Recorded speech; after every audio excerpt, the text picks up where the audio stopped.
I bought just one slice of cake for my son's birthday, but when I opened the box, I found a note written by my husband, the man who had died almost a year ago. That one slice of cake changed everything. Before the tragedy, Maria had an ordinary life in Chicago. A small apartment on the west side, the sound of buses outside, and the smell of coffee every morning. She lived there with her husband, Daniel Brooks, and their 6-year-old son. Eli Daniel was a delivery driver, hardworking, kind, always smiling even when tired. He dreamed of opening his own bakery someday. He'd say, "One day, I'll bake a cake so big Eli will need a ladder to blow the candles." Maria worked part-time at a laundromat. They didn't have much, but they had love. Their evenings were simple. Daniel would read Eli bedtime stories, and Maria would hum lullabies near the window, watching the Chicago lights. Life was far from perfect, but it was theirs. It was a cold December night. Maria remembered it clearly. Daniel was running late from a delivery job near downtown Chicago. He called her around 9:20 p.m. "I'll be home soon, babe. Got one more stop on Baker Street." She smiled, told him to drive safe, but that night, Daniel never came home. The police knocked on her door past midnight. A drunk driver had crossed a red light on Michigan Avenue. Daniel's van was hit from the side. The impact was instant. Maria's world shattered. She didn't scream. She didn't cry at first. She just stared, unable to breathe, unable to move. The next morning, Eli asked, "Mom, where's Daddy?" She held him close and whispered, "Daddy's gone to heaven." Weeks turned into months. Bills kept coming. Rent, groceries, electricity. Maria sold Daniel's tools, his old watch, anything that could pay another week of living. Eli missed his father every night. He'd sit by the window waiting for headlights, asking, "Mom, what if he comes back?" Maria smiled weakly and said, "Then he'll see how brave you've been." She found 2 part-time jobs, cleaning offices in the morning and waiting tables at night in a small diner near Lake Street.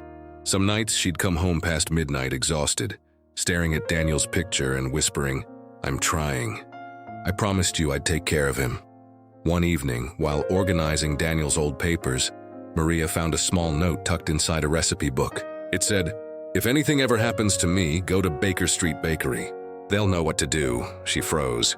Was it just a joke? Or did Daniel know something before the accident?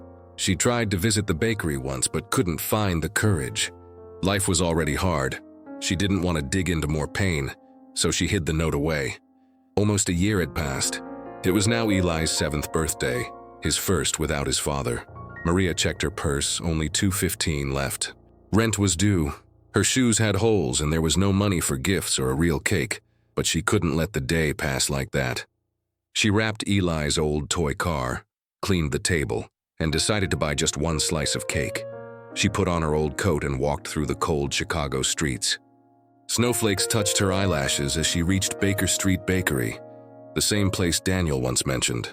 The bakery smelled of cinnamon and chocolate. Behind the counter stood an old man with silver hair. His name tag read Mr. Cole. Maria hesitated and said softly, I'd like to buy just one slice of chocolate cake, please." The man looked at her for a long moment, as if he recognized her, then quietly packed a single slice in a small box and handed it to her, saying, "No charge. Consider it a birthday gift." She thanked him, her eyes moist, and walked home through the snow. That night, Maria placed the slice of cake on a plate, lit a small candle, and called Eli. "Happy birthday, my little hero." Eli clapped, smiling. But as Maria opened the box, a folded piece of paper slipped out. Her heart skipped a beat. It said, "For Eli, from your father. Look under the wooden floorboard." She froze. The handwriting was Daniel's. Her hands trembled. She looked at the old kitchen floor Daniel had once repaired before the accident. With shaking hands, she pried open the loose plank. Beneath it lay a small metal box, dusty and sealed with tape. Inside, stacks of $100 bills and a letter. Maria unfolded the letter. Daniel's handwriting, familiar and trembling.